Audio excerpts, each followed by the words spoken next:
പ്രസംഗിക്കുന്നില്ലെങ്കിൽ എനിക്ക് ദുരിതം, അതെന്റെ കടമയാണ്.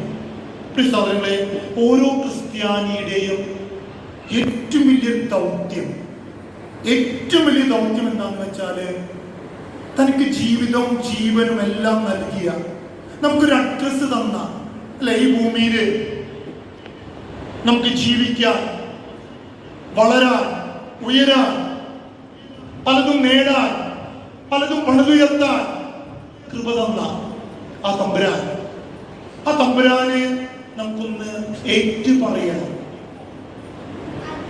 ആ തമ്പുരാനെ ഒന്ന് സാക്ഷ്യം വഹിക്കാൻ, ആ തമ്പുരാനെ മറ്റുള്ളവർക്ക് പകർന്നു കൊടുക്കാൻ സാധിക്കുന്നില്ലെങ്കിൽ ഒന്ന് ഓർത്ത് നോക്കിയാൽ നമ്മുടെ ജീവിതത്തില് എത്ര അർത്ഥം കണ്ടെത്താൻ സാധിക്കും.